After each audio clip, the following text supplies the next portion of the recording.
How you doing, guys? Today I wanted to take a moment to talk about proxies, which is something that I've been using a lot lately to just essentially try to become a better modern player. Have a pretty large card collection, and me and CJ have some pretty good decks on our own, and we're both prepping for GP Vegas here next week. So what we've been doing is making tons of proxy copies of Tier 1 modern decks to just play against. There's only so much time in the week, and we can't make it to every modern event and hope to get the ideal matchups and hope to get all the practice that we actually want. So the best way for us to get the practice and not kill our pocketbooks is to make a bunch of proxy decks. So the way these work is essentially I print out a card like so, piece of paper, Glistener Elf. I'll take just a basic, what do we have here? Just some common from Shadows over Innistrad land pack, if you have it, whatever. You place the card on it here and stick it in a sleeve. And the thing that's awesome is it feels like a card. You don't even notice the difference. It feels like a normal Magic deck. None of it's marked, you know. Some of them get a bit thicker depending on the cardstock you're using, so it almost feels kind of like it's double sleeved, but that's about it. So nothing unnatural.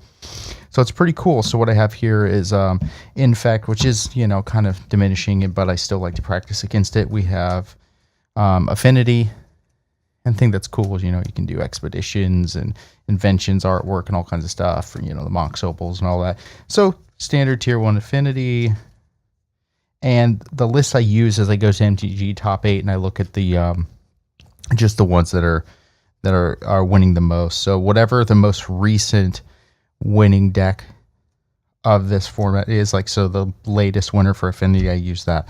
And it's the same for all the other ones. So we have Naya Burn, you know, the Coddle, Searing Blaze, Bolts, all that kind of stuff. And some of the cards, you know, I have, but there's no sense throwing them in when we can just use this and riffle shuffle to death and not really care about them.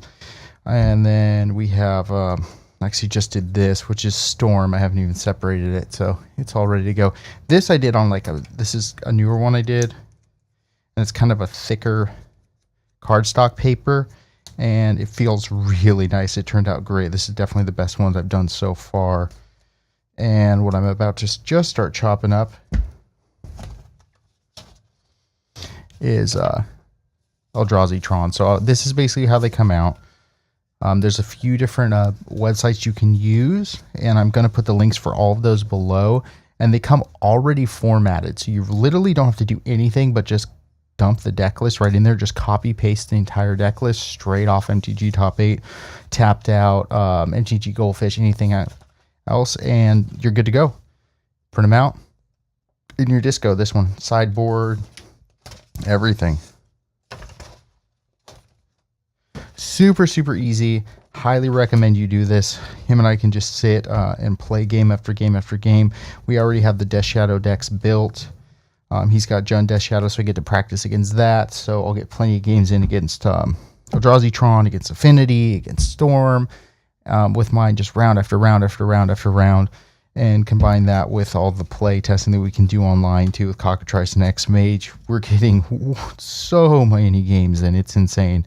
If you think you're going to like progress just by showing up to like FNM, like a modern FNM, like it's just not going to happen. You know what I mean? Like you might go once a week and play against Affinity, like 2 games, and then not see it for another week or 2 weeks. Like you're not going to get better at that playing against that deck. And I also feel, because we're swapping around,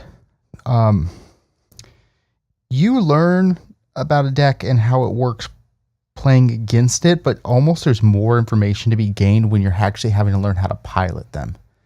Because I'll make a lot of mistakes and discover cool combos and things like I wouldn't have found just casually playing against a deck 1 or 2 times.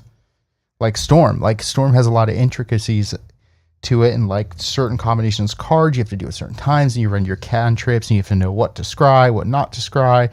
And when you start to able to make those decisions, and you start to understand what are good choices, bad choices, when you're on the other end of the table, you're playing against it, winning is much less daunting. You know what to look for, especially I'm a blue player. I know what I need to counter, what I need to not counter. If I'm using Thoughtseize, what I need to pull from their hand, what I don't really care about pulling from their hand. Also how to sideboard. It's just every aspect of playing. It just becomes so much easier. So like I said, I'll put the links below for the sites I use for these. highly recommend you do this. If you have any questions, feel free to reach out. And that's all for today. Take care.